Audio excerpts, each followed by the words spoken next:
Hey everybody, it's Chris, and in between First and Second Peter, I've got one more testimony that I want to share with you. A really short one, but one that just really applies to everything that we learned in First Peter.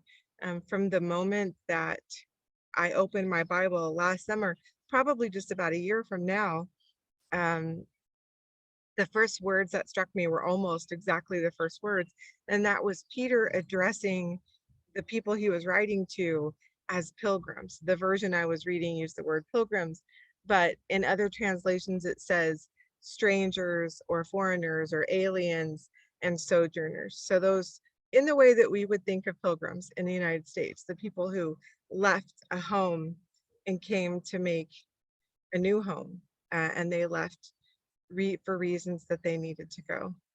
And so I was thinking about that idea, and it just struck me that that was going to be one of the places that God was going to teach me something new, which he does when you study his word. And so one of the things I've been hoping to share is that um, we need to be in the word. We need to study his word, because everything that I've learned,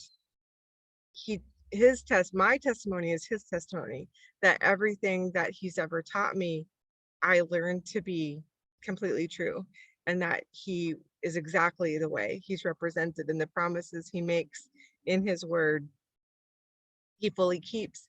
And we only know those if we know them. We only know that happens if we know what they say. And plus, if we don't know him, we don't know that he could be with us and all those things. So previously, at the end of our first video back, I gave the testimony of what happened to me. And then a few weeks after that, I gave a testimony called In the Night Season about Psalm 42:8, where God says he commands his loving kindness over me in the daytime, and his song is with me in the night season, or in the night season, his song is with me. And so I talked about how that verse came to me and about the songs that God was bringing to my mind. And so I'll link those in the comments and also try to put them on the end screen of this video. And today I want to start with a song also. So that was happening at night, literally in my night season, in the dark, when I would wake up in the middle of the night or first thing in the morning, but mostly in the middle of the night, I would wake up with a song. And then I think as I started to become more alert and awake and really realize the situation I was in, I started to think about what God was doing, what should be doing. And I remembered this song that I actually hadn't heard. Well, before this, it was introduced to me 19 years ago in 2003. It had a very special meaning to me at that time. And then a friend who performs sang it last fall, thinking that no one would know it at the event that she was at. And I immediately was smiling and knew the song. And this was probably just weeks before I got sick and was in the hospital. So I was in the hospital for 8 weeks, and that's the beginning of the story that you can catch up on. And this song, I remembered again the chorus, thinking about the chorus, but I wanted to remember the rest of it. And I had to go look it up, as I had to do with all the other songs that God had brought to my remembrance. And we'll see if I can read this as small as I have it on here. But the beginning of the song talks about life and then about fear. And as I've told you before, I wasn't afraid in the hospital. In fact, that's a huge part of the testimony, is that I wasn't afraid. So I knew God was with me. But this talks about being frozen like a rock in the ground and stuck. Obviously, I was in a place where I was stuck, at least temporarily. So that part was true. And then the chorus, though, says, "But you move me. You give me courage I didn't know I had. You move me. I can't go with you and stay where I am. So you move me." And then again, a discussion of fear. And it scared me so much that I just wouldn't budge. I might have stayed there forever if not for your touch. Oh, you move me out of myself and into the fire. You move me. Now I'm burning with love and with hope and desire, how you move me. And then this, you go whistling in the dark, making light of it, making light of it. And I follow with my heart, laughing all the way. And then the chorus again, you move me. And so immediately when I got to the first part about you give me courage I didn't know I had, I recognized the fact that I was there and that I wasn't afraid and that that wasn't me. If you watched the other video, you know that before going into the hospital, I had been afraid of that very thing, of what would happen in being in the hospital and not wanting to be in the hospital. And so seeing that God gives me that courage was a great reminder. But then you move me. You move me, and I can't go with you and stay where I am. I remembered that that was one of the lyrics that really struck me when I first knew this song, was that in order to go with God, going is key, that we have to go. And we can't do both things, like a little child who wants to do two different great activities at one time. And I know my girls got tired of hearing this, but I would say, well, you can do anything that you want, but you can't do everything that you want, meaning you can't do everything at one time. And that's just true. You have to choose. And God is saying, I'm going to move you. And if you want to go with me, you have to go where I'm going. And so you can't stay in the same place. And the second chorus, or the second verse, in the chorus, when she says, you move me out of myself and into the fire. And so frequently that place he's moving us is not a place of comfort, at least not initially. And it might be a place of fire, of trials, which was the whole message of First Peter, was how to live in times of suffering and trial by fire, and what its purpose is and what God's doing, which is why it's important that we ask, what's God doing while he's here?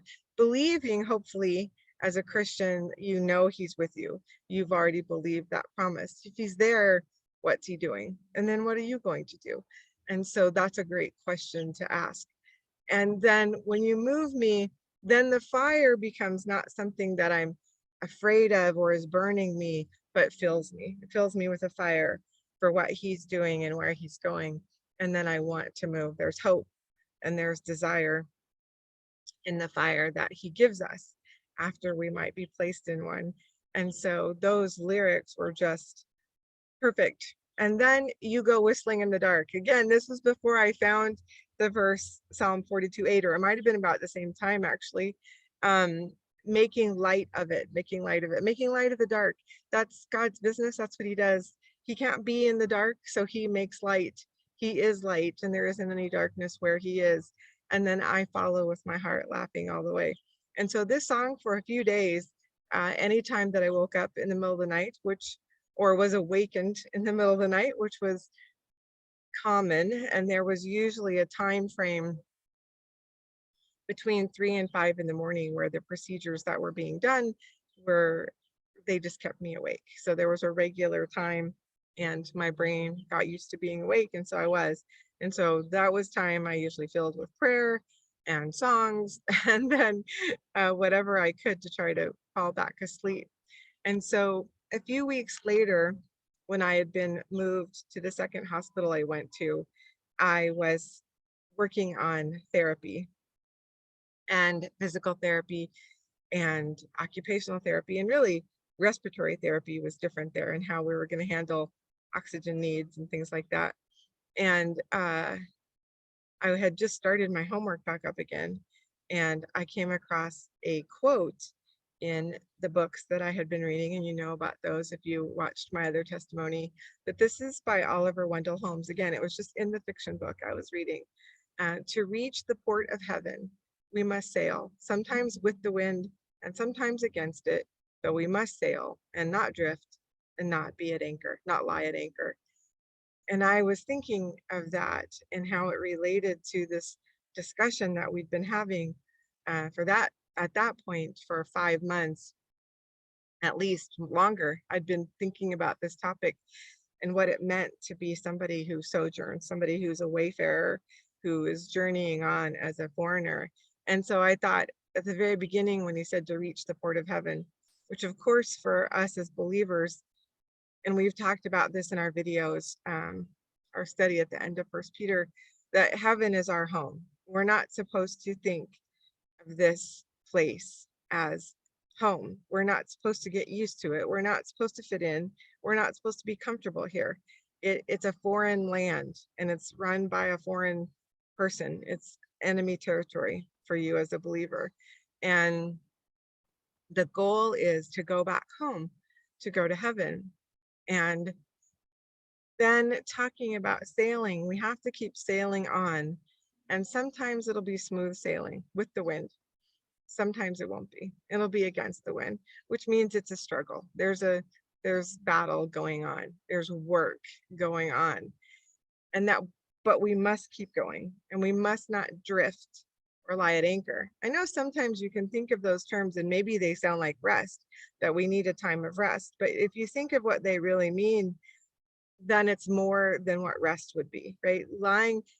Being adrift, drifting, I think is drifting away, and drifting is not going where I want to be headed.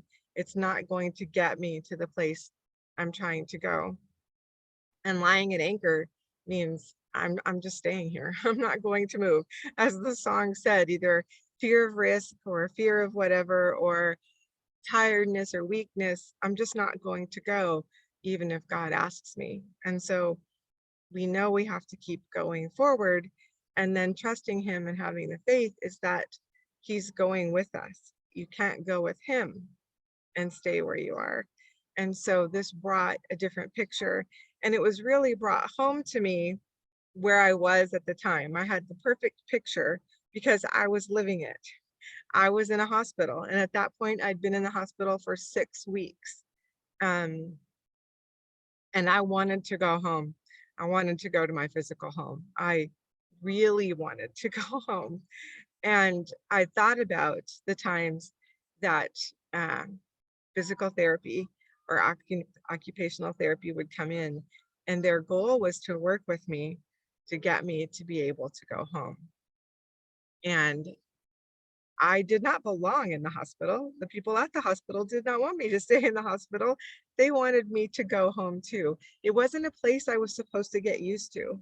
It wasn't something I was supposed to climatize to or adjust to. It should have always felt foreign. And even after that long, or maybe especially because of that long, although it became more familiar because I was familiar with the customs and traditions of the hospital, it was still not my home.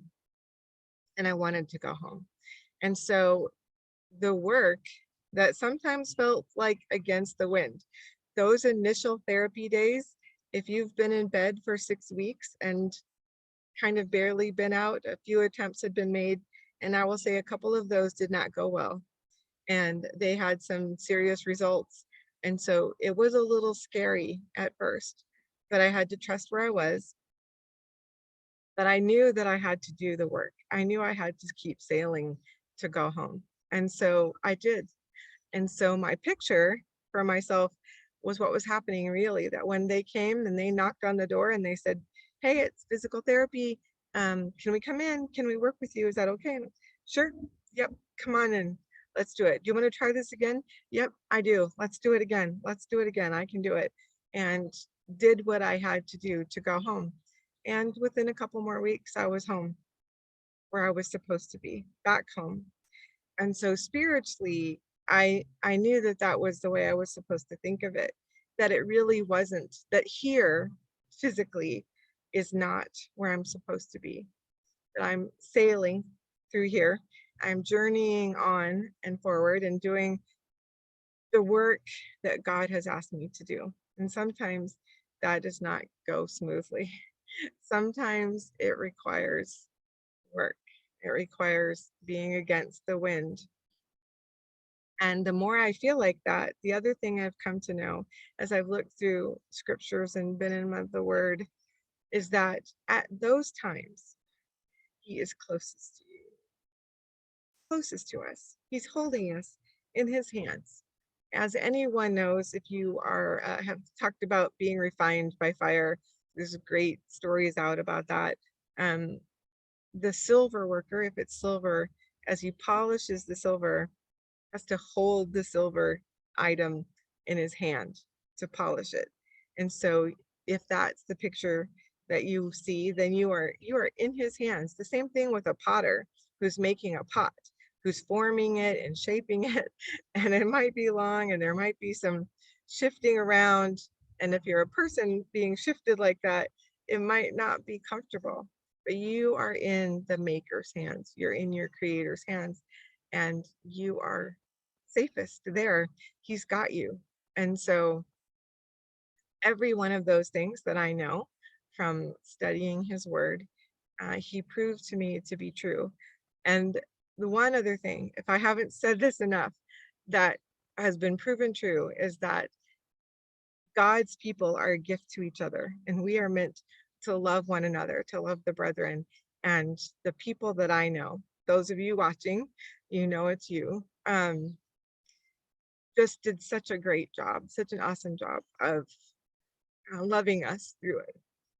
And so God's people are a gift and a blessing. And so if you're one of those people, whether you were the ones that helped me or not, thank you for being God's loving hands to those around you. And if you don't have those people in your life, find some. Study the word and get a group of people with you who will love you and teach you about Jesus' love. And so thank you for that. Thank you for watching. And if you want to, if you haven't yet, if you want to study with us, next week we are going to start Second Peter, which is a very timely study to where we are. And so you can look at the information. You could order that book from precept.org. You could look at the first lesson ahead of time or download that if you're not sure, and you can watch with us. You can just study it out of your Bible if you really want to and kind of follow along with us, watch the videos in our discussion. And I will have some helpful links there and maybe some extra videos on how to approach it. So thank you for watching. And again, my testimony is really God's testimony. It's his story. His story is everything he says it is, and get to know him in his word so that you can share in that testimony as well. Thanks again for watching.